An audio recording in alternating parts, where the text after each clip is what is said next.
Okay, what's going on, everybody? My name is Mangg, and welcome back to Hanging with Mangg. I think that's what I called this series. Sure. If not, it is now. Yeah, so it is once again a Sunday afternoon after a lovely brunch, and I figured I would just chillax some more before board game day starts, play some Secret of Evermore on the Super Nintendo, and chat with y'all folks. So that's just a solid day if you ask me. Yeah, so as far as the game goes, which I won't be talking about too much, it's Secret Evermore, Super Nintendo RPG, fantastic game. I've done an LP of it back on Game Anyone, I believe. And we are in the volcano right now, but I'm gonna have to do some backtracking and grinding to get ready for the boss. Yeah. So this previous week, what did I do? I didn't do much. I put out a Wasteland 2 video, which some of you probably watched. And I wasn't sure of the reactions I would get to that video because generally I'm pretty positive on games that I play, but the last two that I've kind of played on the channel, I've been pretty negative about, Destiny and Wasteland 2, so that's got a few people thinking, including myself, that maybe my interest in video games is waning. And, you know, I can't really deny it. I can't really prove it or confirm it. I can't do anything with that, you know, guess. That accusation. It could be true. I'm definitely more into board games than I was previously, but it's just like, I guess you gotta just look at like what I do on an average night. It used to be play video games. Now it's just kind of like I just sit here and watch YouTube videos and I surf the internet. And I really don't play that many games. So I guess, I mean, part of that is because there's a lull. There's not really much going on. I mean, you can bet when Bloodborne comes out or something that I'm going to be playing video games. You know, so that's definitely part of it. I know that for a fact. Shadows of Mordor comes out in a couple days. I have it pre-ordered on my PS4 digitally. It's going to be downloaded. It's going to be good to go at midnight. I'm going to try and record it as soon as possible because the game is getting rave reviews. I'm really excited for this one. So I definitely have high hopes for it. I hope it doesn't let down.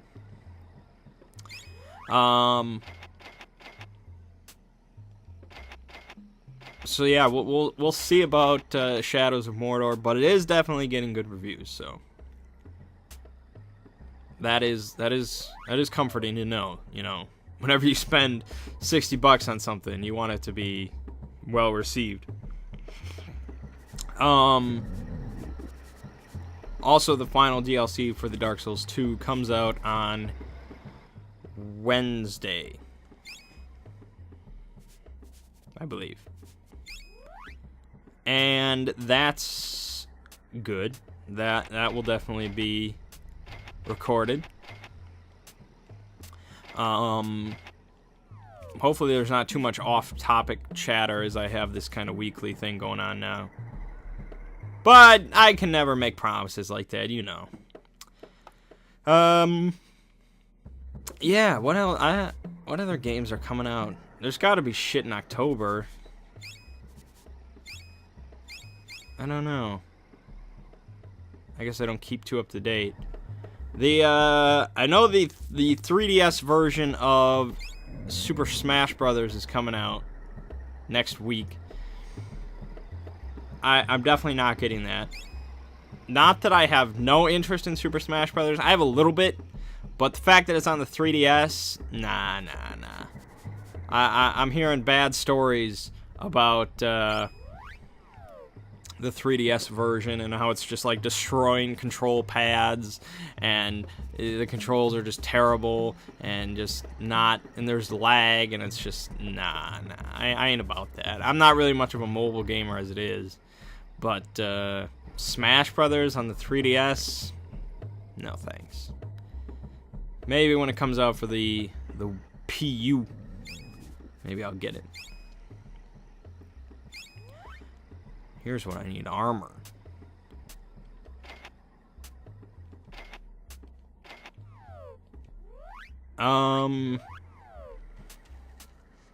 Yeah, I'm sure there's some other stuff coming out that I don't keep track of. I mean, I'm playing freaking Secret of Evermore.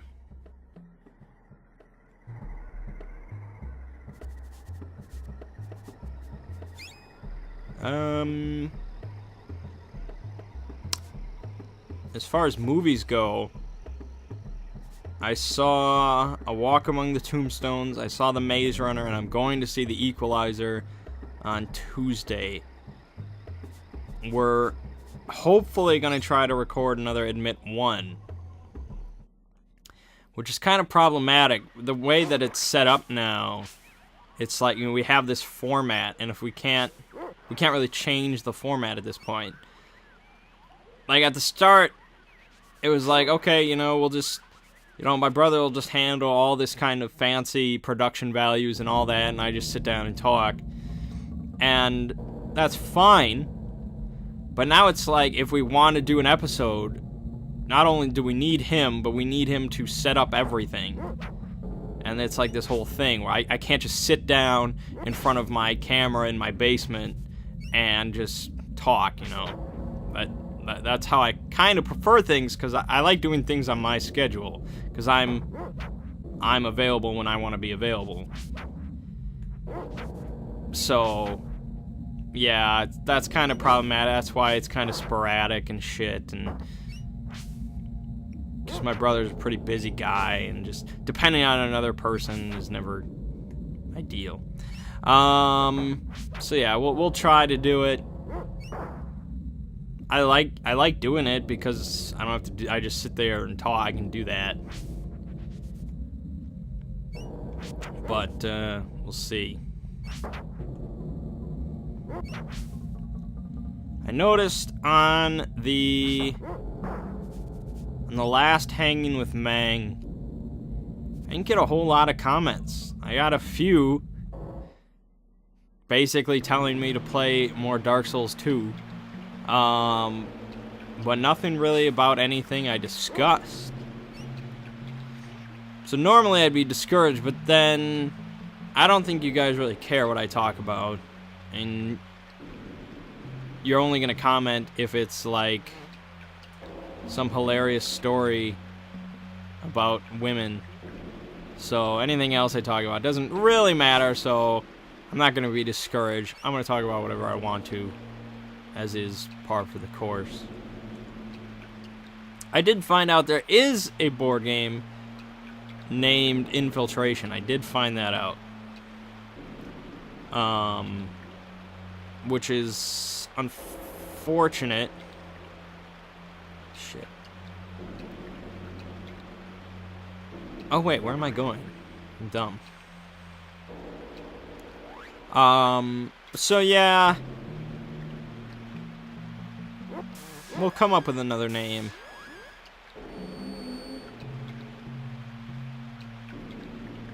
I keep telling Ziggy, like, most important thing for designing a board game is playing a lot of board games. But, like, we don't play that many board games. And he's getting married, he's going on this big honeymoon to New Zealand, and it's just like, you want to design this game over, you know, winter break, but you're across the freaking country, man. So I don't know. We'll see about that.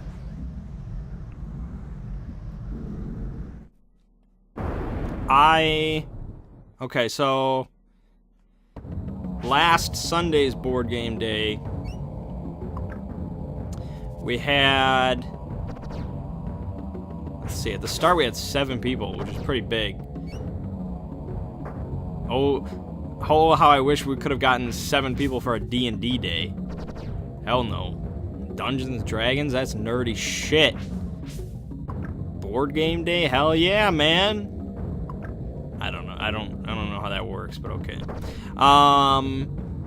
Because I know some people, I'm sure plenty of people are missing role manging. And I too miss role manging. You know, of course I enjoyed that. Board games will never really be able to compete with RPGs on just a pure entertainment level. But, you know, as far as accessibility, time lengths concerns, well, not variety, but those other 2 things. Board games kind of win out right now. But role manging will return someday, I guarantee it. I'm not going to be done with RPGs just because I like board games as well.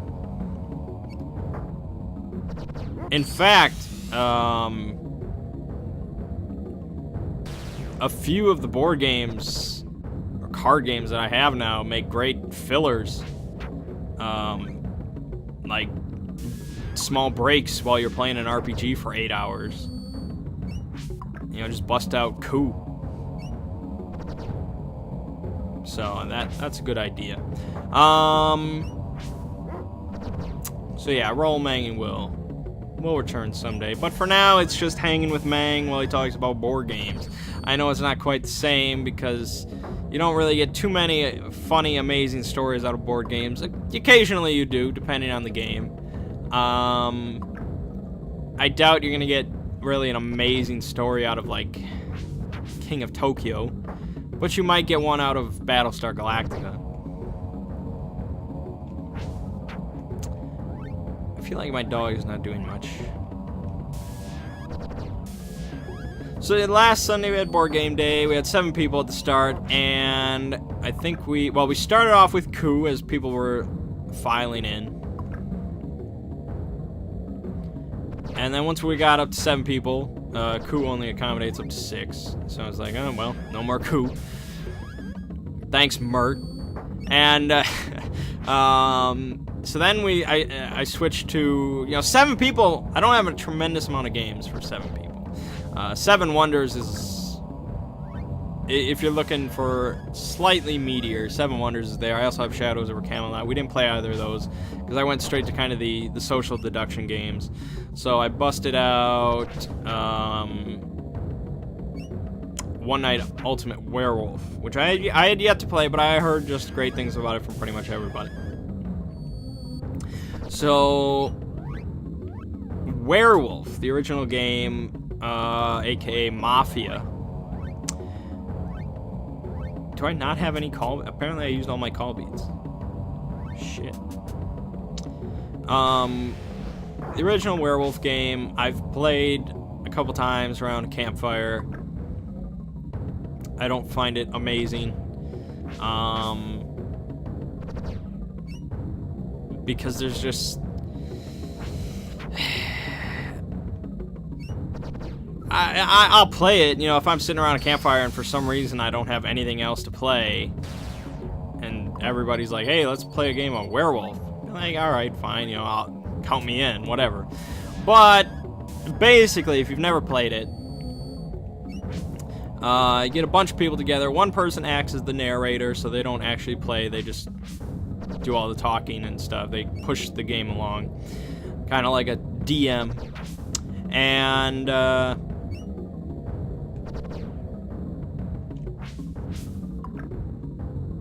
you hand out a bunch of cards. Most of the cards mean that you're a villager and you are nothing special, and a couple of the cards mean you're a werewolf. And so the narrator goes through and says, okay, everybody close their eyes, and then, okay, werewolves, open your eyes, see who the other werewolves are, and then pick a victim who has their eyes closed, a villager, and they are gonna die. So they'll point at somebody silently, and then everybody closes their eyes again, opens their eyes, the narrator says who died during the night, and then the villager, well, everybody has to pick one person to lynch. Fudge. I didn't even save. Well, that's 15 minutes wasted. Not sure why my dog did absolutely nothing. I don't care. So yeah, then the people have to make just like a wild accusation. It's very just at the start there's not really deduction to it. It's just like, who do I not like? Like whose facial hair just pisses me off or something like that. Like, it's just so random who you want to lynch. There's no real basis to it. It's just okay. Let's pick somebody. Oh, I guess I did save there. That was good. It's just, and inevitably you're gonna single out the person who is known for being a liar, which is invariably me. So I get lynched very early on, and then once you get killed, whether by the werewolves or by your fellow villagers, you have to sit there. You can't say shit. You get to see who the werewolves are because you keep your eyes open because it doesn't matter, but you can't say shit ever until the game's over. So you're just like, come on. And so player elimination games in general are not great. They're kind of a thing of the past. I do own some player elimination games that I'm okay with because rounds are either really quick and you'll come back, or there's some kind of twist to the elimination. It's alright, but traditional werewolf is just, you're out, go screw yourself. So no, I wasn't terribly impressed with werewolf. So I was a little hesitant. I didn't pick up One Night Ultimate Werewolf right away because I figured it was kind of like werewolf. It's similar, but it's definitely a different game. One Night Ultimate Werewolf instead takes place over one night. So there's just the one night phase at the start, shit happens, and then the day phase, and the villagers have to figure out who the werewolves are. And so when we played a couple rounds. And I don't think it clicked right away. Like, for our group, it didn't click right away. I don't think anybody was terribly impressed. And then later on, like, that night, I was just surfing around, and I was like, how is that game really supposed to be played? And so I looked up, I watched a video, and I was like, oh, okay, so it's much more deductive than we were playing it. Ours was very chaotic and wild, and like, the way we treated it, it wasn't very cooperative. It's supposed to be basically the werewolves versus everybody else. We were just kind of like everybody for themselves, and that's not how it's meant to be. It's supposed to be kind of a puzzle. There's many more roles in One Night Ultimate Werewolf and Ultimate Werewolf. That's another game you can get. Ultimate Werewolf is basically werewolf, but with a lot of different roles instead of just villagers and werewolves. And so there's the werewolves, there's villagers, but there's also the seer, the troublemaker, the insomniac, the drunk, the robber. You know, there's a whole bunch of different shit. But basically everybody but the werewolves and the minion are on their own team. They're on the same team. You know, even the robber and the troublemaker, they're on the same team as the villagers. And so, actually, let me check your shit.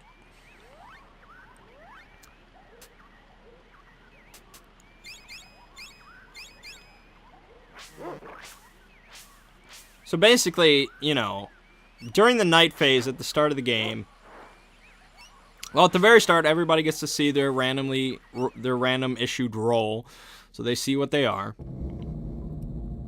And then the night phase goes, and the werewolves get to see who each other are, and then all the special roles get to do their thing in order.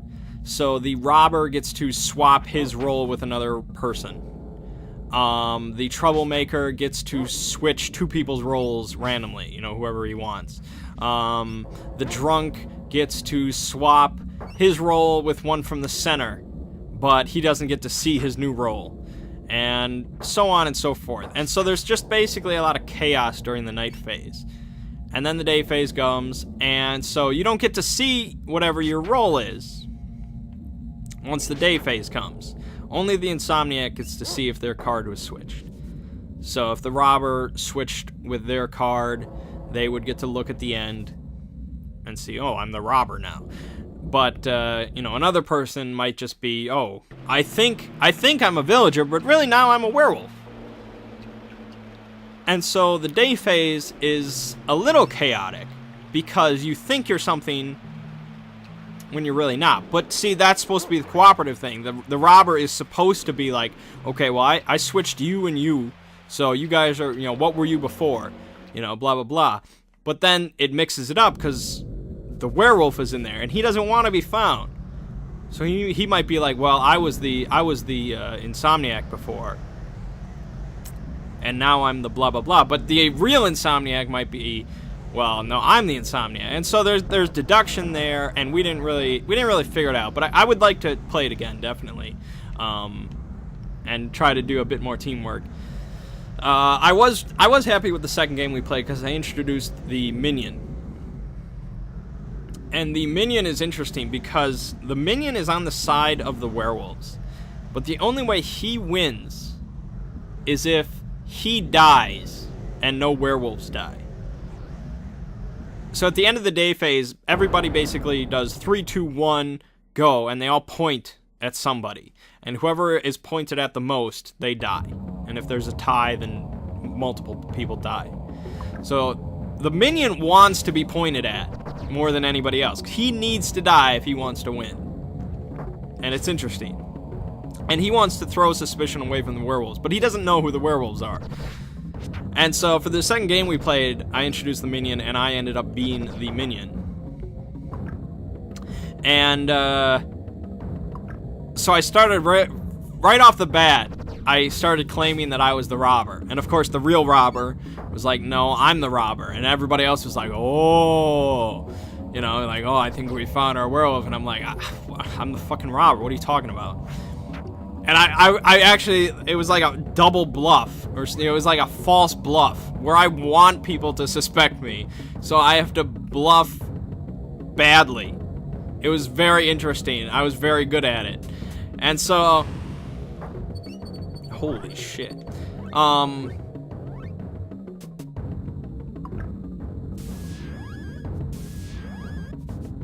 It ended up with people suspecting me quite a bit. And so they all ended up pointing at me, and oh my god, dude. I guess I just need to level up. That's fine. I can do that.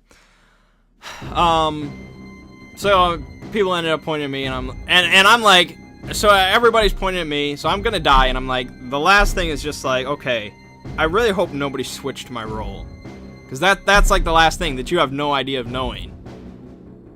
And so you're just like, well, I hope I'm the minion, because otherwise I lose. And sure enough, I flip it over, boom, I win, bitches. And the werewolves win then, too, as well, because they didn't die. And so I was happy with that. I thought that was really cool.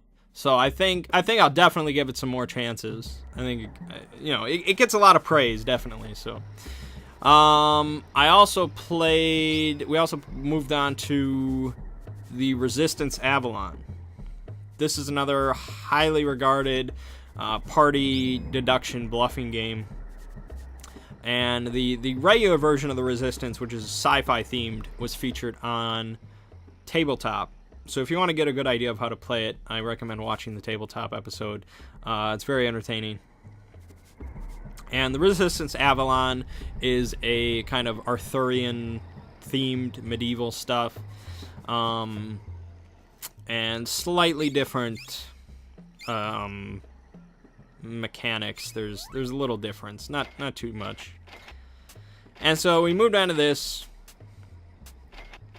and I was like, this is a little bit simpler. I think we'll get this a little bit more, and the group definitely did understand it a little bit better, because it's not too complicated. I think most people can grasp how it works.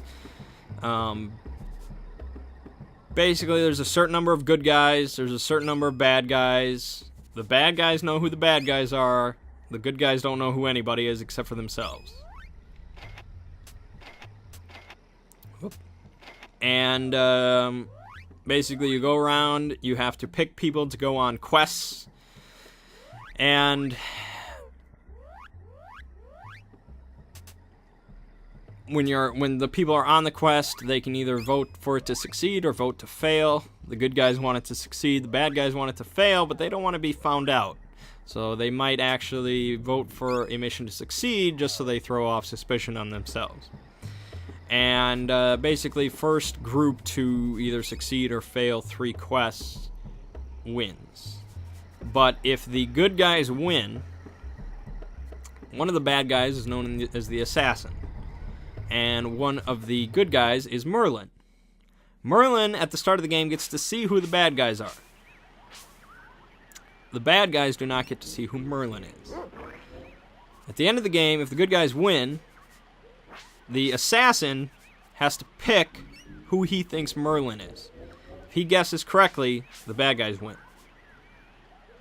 Some people don't really like that mechanic because it's kind of just all your hard work as the good guys is just thrown down the tubes because the bad guys got a lucky guess.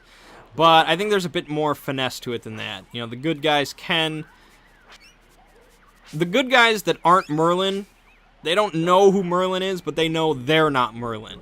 So they can throw suspicion onto themselves, forcing the bad guys to pick them. Well, not forcing them, but leading them to pick them at the end. So the true Merlin stays hidden. So since Merlin knows who the bad guys are, he can give subtle hints or suggestions, or the way that he votes, you know, can kind of screw over the bad guys. But it can't be too overt, because then even if they win, the bad guys can easily pick who Merlin is. So I like the mechanic. I think it's good, but I can see how some people don't care for it. So there's other roles you can play with optionally. Percival, Morgana, Oberon, stuff like that. But I didn't introduce that right away. So we played a pretty simple game of Avalon. And I enjoyed it. I didn't get to play a bad guy, and that's really all I want to play. I like being the lie. When you're a good guy, you don't really lie ever. I mean, unless you're trying to pretend to be Merlin. That's the only real lying you're going to do. But a bad guy, you know, they're on kind of the short end of the stick. You know, they have the harder time of it. And so I wanted to be a bad guy, but I was a good guy twice. And I was not Merlin twice. No! I was Merlin the second game. That's right. I actually won the game for us. And our group enjoyed this a little bit more than One Night Ultimate Werewolf.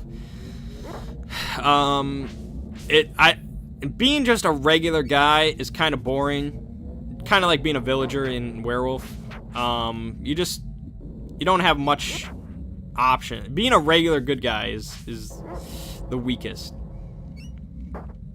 That's what I was the first game. When I became Merlin the second game, it was a lot more enjoyable. There was a lot more to the game for me, you know? Because I was like, okay, I know who these guys are. I know I don't like them. I don't trust them. They're evil bastards. I want them to die in a fire. But I have to be subtle about it. And so, like, round 1 of that second game, the guy to my right started out, and so he needed to pick 2 people to go on a quest. And we found, apparently, for the Resistance, if you're too eager to go on a quest, you're not going to get picked. It's a bad sign. So I was like, he was looking around, and I'm like, I will go, but not eagerly. He's like, I like that. So he and I went on a quest. I knew he was a bad guy, but you're not going to tank the first mission as a bad guy, because there's only 2 people on the quest. If one of them puts in a fail, those 2 people are basically exiled for the rest of the game. You don't want that. So that first mission succeeded. It was no problem. So then the leadership went to me. So I had to pick 3 people to go on a quest. And I was like, And so, obviously, I'm not going to pick any bad people to go on this quest, because they're going to fail it. I don't want to fail on the record. So, of course, I'm gonna pick myself. There's nothing wrong with picking yourself. You know, unless the mission fails, in which case there's some suspicion on you. But I picked myself, and I kind of was like making a big decision about it. I was like, who wants to go on this, you know? And I didn't pick the guy that went on the first mission. And he's like, what's wrong with me? And I'm like, well, you know, I want new people that haven't gone. I want more information than just the two of us. He's like, oh, okay. He accepted that answer. It wasn't, you know, he could have thought, well, this guy's Merlin. He knows I'm a bad guy. He doesn't want me to go, but okay. But no, he accepted that answer. That was a good bluff on my part. And so that mission, of course, succeeded. I think the third one, I think we might have succeeded 3 in a row. I think it might have been perfect. Yeah, because then it went to the next guy who was also good. And he needed 4 people to go on the quest. And so since the second mission succeeded with flying colors, we called that the Dream Team. Because if there was a bad guy in that group, they would have failed that mission, definitely. But I knew there wasn't. And so, okay, so yeah, I was like, well, you gotta go with the Dream Team if you're a good guy. If you don't pick the Dream Team, we're gonna assume you're a bad guy. Now again, I know he's not a bad guy, but I'm just trying to use logic that somebody that's not Merlin would use. So I'm like, if you don't use the Dream Team, you're a bad guy. And he's like, alright. So he took the 3 people from the Dream Team, which included myself. And then he's thinking about the 4th person.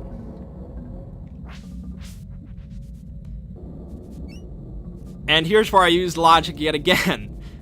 And I was like, well, if you pick one of the unknowns, you know, the other 2 guys, one who went on the first mission but succeeded, he could still be bad.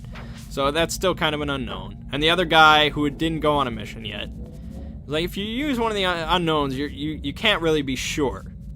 So if you're a good guy, you can't be sure if they're bad. Whereas if you pick yourself, you know what you are. It was faulty logic, keep in mind. Because if he was a bad guy, assuming I wasn't Merlin, if he was a bad guy, he wants to fail that mission. If he picks himself amongst the Dream Team and fails, we know he's bad. He didn't think about that. Again, I was Merlin. I know he's not bad, but I was trying to use logic that would make him pick himself because he's the last good guy. I need him to go on, otherwise we fail the mission. So I need him to pick himself without revealing that I'm Merlin. And so that was the piece of logic. It was like, you know, don't if you pick an unknown, you're not sure, but if you pick yourself, you know, we kind of have a 50-50. Or so the logic I used was better sounding than that. It was pretty solid. But he didn't think about if he was bad, but he knew he wasn't a bad guy. So he knows he should be a part of the Dream Team because he's a good guy. And so he's like, yeah, I think you're right. So he picked himself. So the 4 people that went on the 3rd mission were all good guys thanks to my powers as Merlin. And we succeeded. Like, wow, we won. All right. So who's the assassin? And the initial guy revealed he's the assassin. And they're like, all right, pick who you think is Merlin. And so they debate. The 2 of the bad guys debated for a few minutes, and they're like, all right, we think it's Bobby. And so he revealed that he's just a regular guy, and I flipped over my Merlin card, and I'm just like, fuck yes. Lawyered. Like they were debating between a couple people, neither of which were me. And I'm just like, how is this easy? This shouldn't be right. I can't be that good. But yeah, that was glorious. I felt very good about that. So between that victory and the minion victory in One Night Ultimate World, I felt very good for the social deduction games. So that was good. And then, okay, so then Mert left. We dropped down to 6.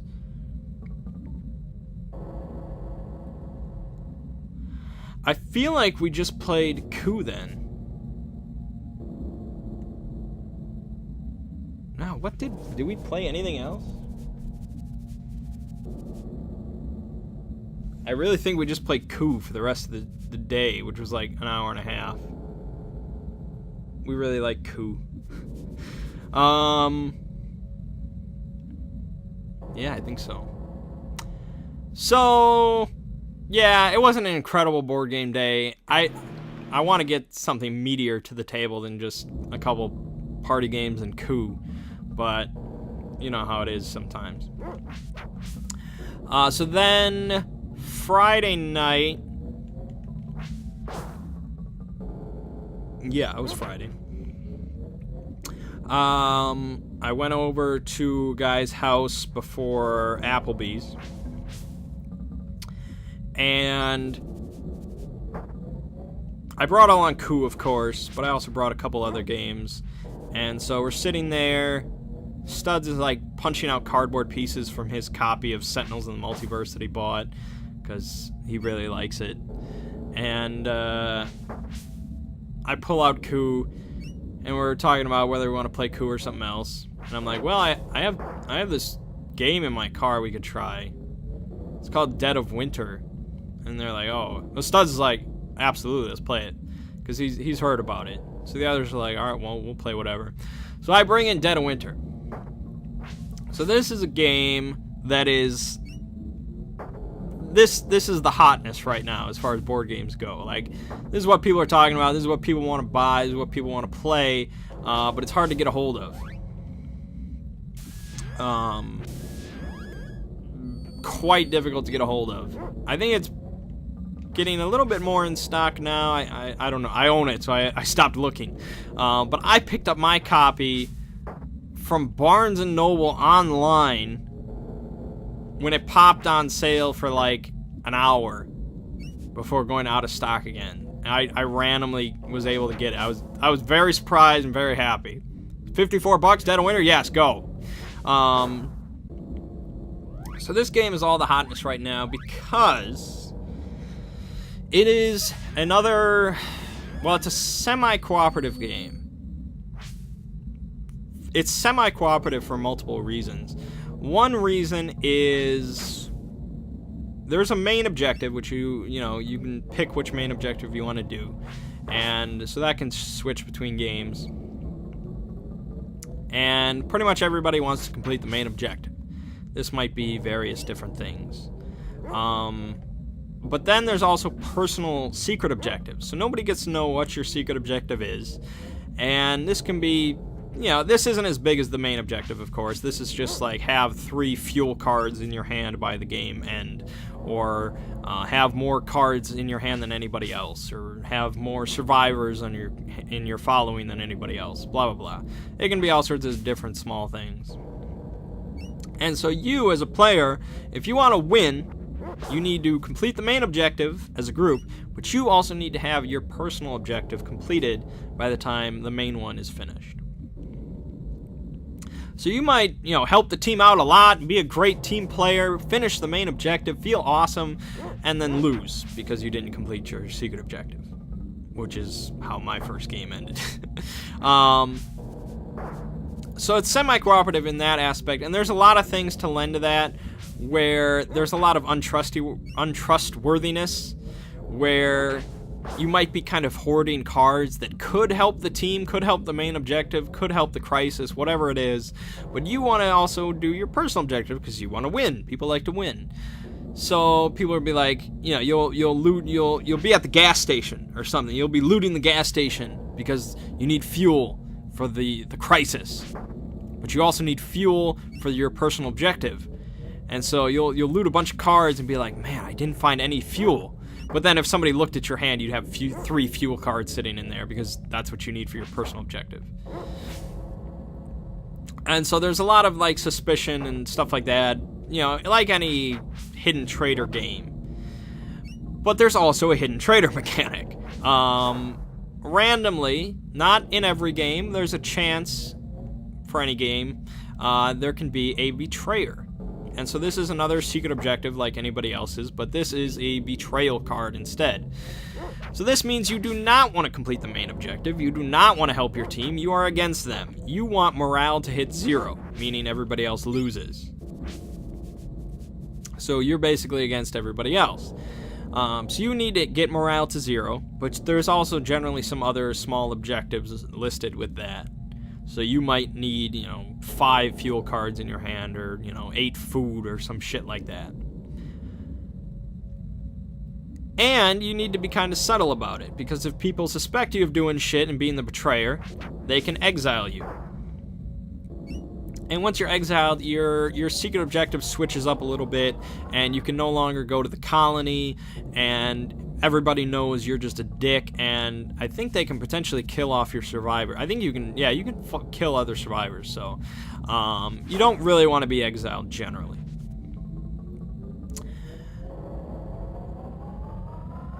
So in games with mandatory hidden traitors, such as Battlestar Galactica, there's just like, okay, somebody here is evil and is a douche, and we're gonna brig them and just find them out and whatever, you know, screw them over.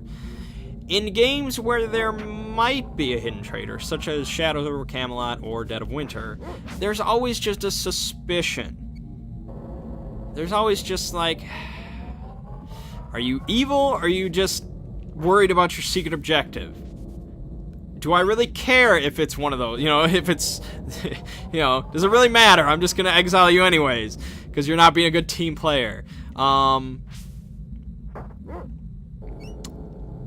I think, well, okay, so we played a first game with 4 people, and we played the recommended starting scenario, which I don't really recommend. It's not terribly exciting, and I don't think it gets the real feel of the game. So if you get the game, the recommended scenario is we need more samples. But I'd probably pick a different one to start out with. And then we played with the recommended rules for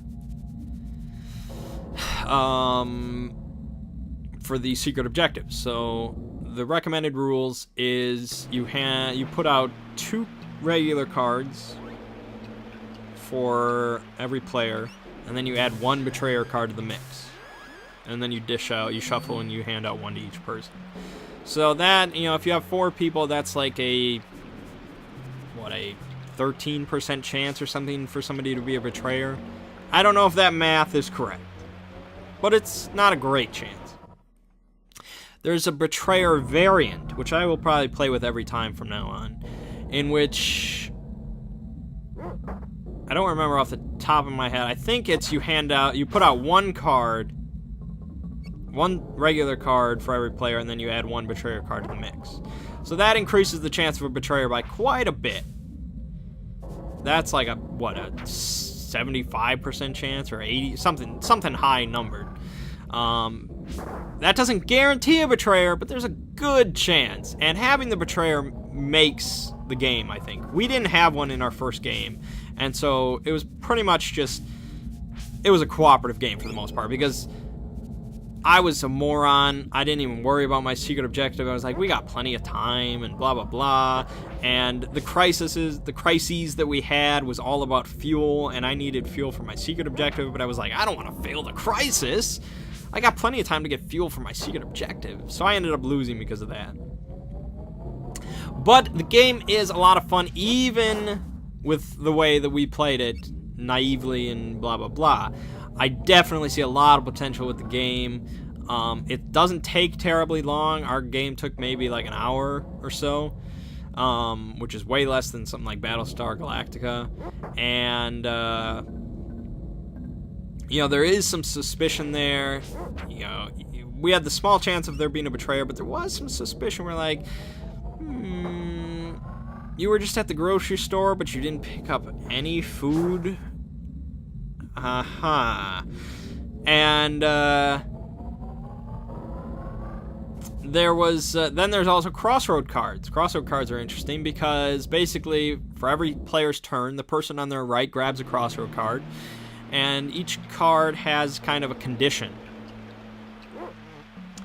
And the condition can be all sorts of different things. Like, the condition can be as simple as the player controls a survivor that's at the colony. That's a really basic one.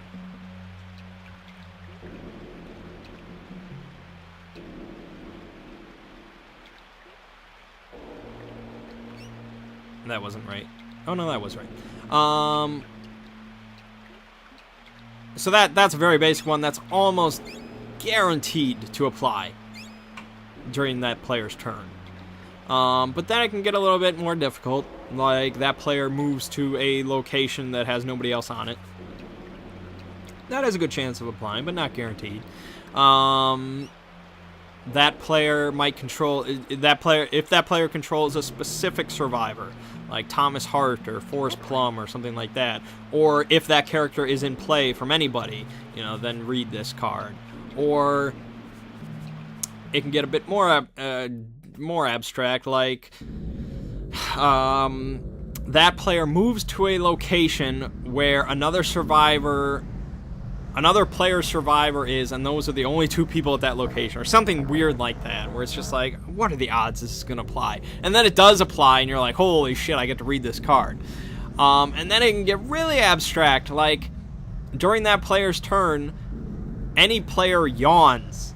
And so the person that's holding crossroad cards is watching during that other player's turn. The whole time they're looking at everybody, waiting for somebody to yawn. But then I guess you can yawn yourself, can't you? I don't know.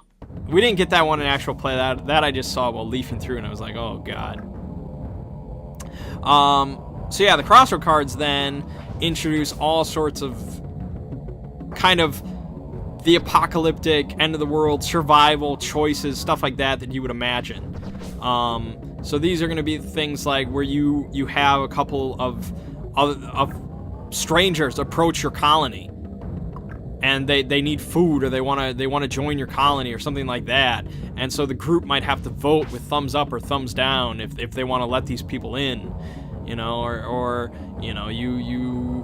you see a dark cathedral that looks abandoned. You want to go in and look around for supplies. Do you want to just walk on by? There's all sorts of different choices to make. And so sometimes the choices are purely mechanical, I guess, where you're just looking at it, it's like, okay, do I want to gain a survivor and help the survivor, or do I want just nothing? Do I want to just skip that option, or do I want to kill a bunch of zombies but roll the exposure die, or blah blah blah, all basic mechanical choices. But then there are ones that are a bit more thematic, where it's like, do I want to kill a baby and get food, or I don't know if that's an actual card, but you understand, where it's a bit more like moral dilemma that you're supposed to just kind of chime in on with your soul. That might kill me. Yep. So those add just another interesting layer to the game that's already very interesting. So I can definitely see why Dead of Winter is the hotness right now, where people are just madly interested in this game, and I definitely want to play it some more. So that's a good sign. The only downside is it's another kind of like 3 to 5 player game, and for our board game days, generally we have 6 or 7. But I'm definitely always going to search for an opportunity to play it if we have 5 people. But I have plenty of games I want to play. It's a time thing,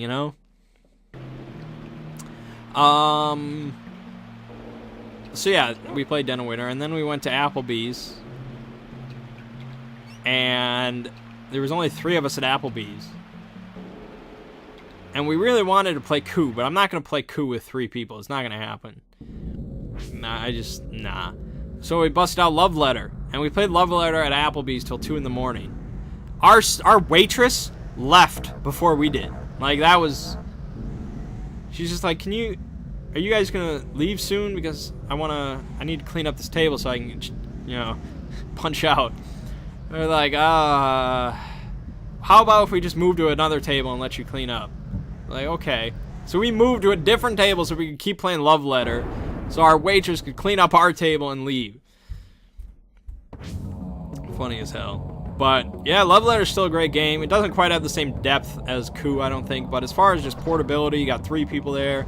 Love Letter's where it's at. And I posted a picture to Twitter that some of you might have seen. That was just, it was the perfect summary of that night.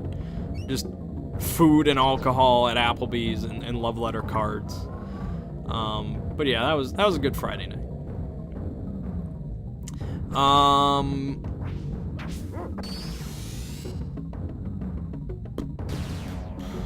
Yeah, that's about it. Saturday we went out to Applebee's again.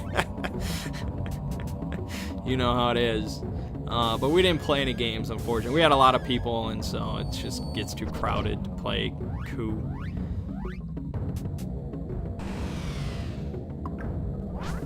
I saw a cute waitress, and I was like, I should ask for her phone number. No.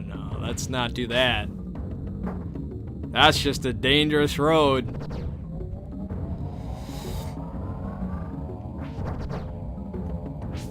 So today for board game day, I don't know what we're gonna play. I think we might get 5 people at some point, so I'm gonna try to bust out Dead of Winter again. I know Studs is gonna be down for it, so.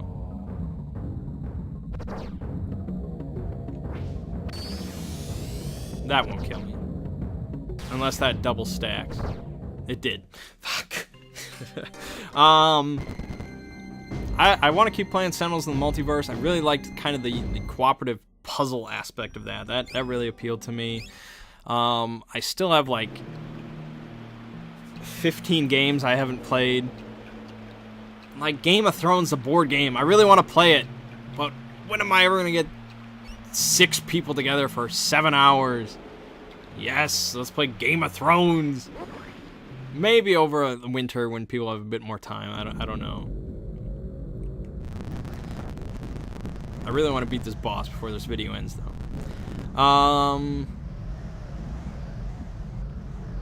Yeah, I don't think I bought... Oh, maybe I did buy a couple more games. Oh, yeah, I did. I bought Jaipur and Province because I wanted a couple 2-player games to play with my mom. She kind of has a casual interest in gaming, and I wanted to get a couple games that were designed for 2 players rather than something like Forbidden Desert or Smash Up. So Jaipur is a very well-known 2-player card game that's quite well received. And Province is kind of a brand new game, I think, which is a 2-player workman placement game, I think. I don't know, I just saw it and I was like, sure, whatever. I also got Coloretto. Yeah, I got Coloretto, which is another kind of simple card game. I like those small box card games. I think those are very popular nowadays. Love Letter just kind of put out the boom for that shit. And Coup as well is another just great little card game. I got Bang the Dice game. This was a game that I had heard plenty about. This kind of replaced Bang, apparently, which is a lengthy deduction bluffing game. And so the Bang the Dice game replaced it because it took way less time for the same effect. And this was kind of like out of stock everywhere for a while, and I kept on looking around, and finally it came back in stock at Cool Stuff Inc. for like $12. I was like, yeah, Bang the Dice guy, I need more party games. I think that's an automatic trigger that happens. You could probably plan around that. So I was like, sure, I'll play it. Maybe I'll get to play it today, I don't know. I still have a bunch of games for 7 people that I could play, like Cash and Guns. So yeah, that was about it. My next purchase is going to be a shelf or shelving of some kind, something from IKEA. preferably, because you don't really want to stack all your shit like I am. That's bad. So, something from IKEA, and then I don't know what I'm gonna buy next as far as games. You might say, man, you don't really need to buy any games. Yeah, you're right, but fuck you.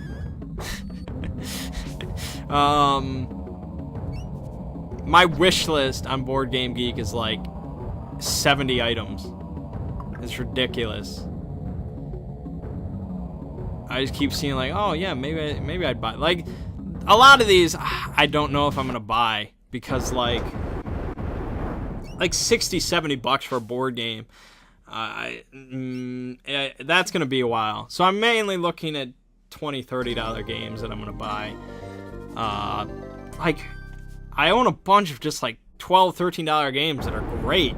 So really, if you're gonna put out a game, that's the price point. These big, huge, meaty games, that's a tough sell, which coincidentally is what Ziggy and I want to design. But it's tough to design a good little $12 card game. That's gotta be tough.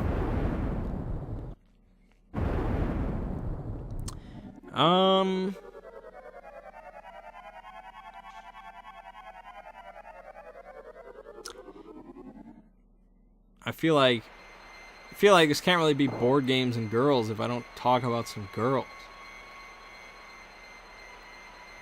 Oh yeah, so my buddy met a girl on Tinder, and things are going apparently very well for them. So that's nice.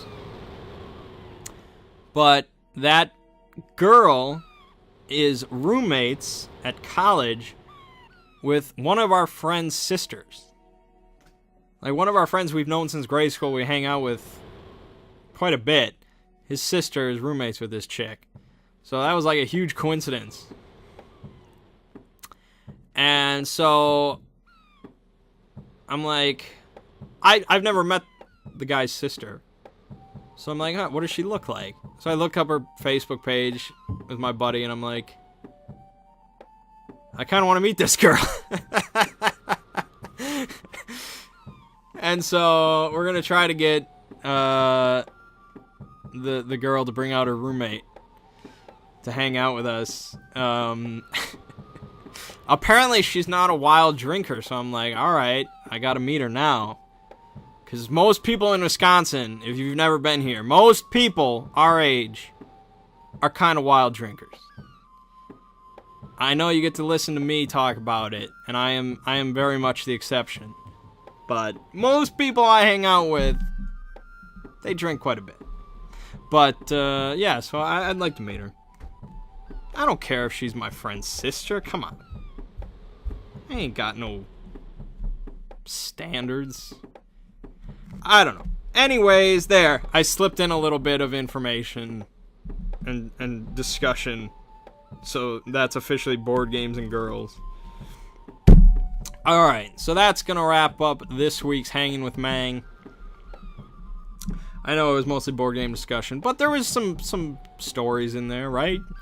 It was somewhat entertaining. If viewership drops down to like 8 views per video, then maybe we have to switch things up. But for now, it's Hanging with Mangg. My brunch has kind of settled in. Got to play some Secret of Evermore and talk about shit. So it's a good day as far as I'm concerned. Alright, so my name is Mangg. This has been Hanging with Mangg. See you fine folks next week.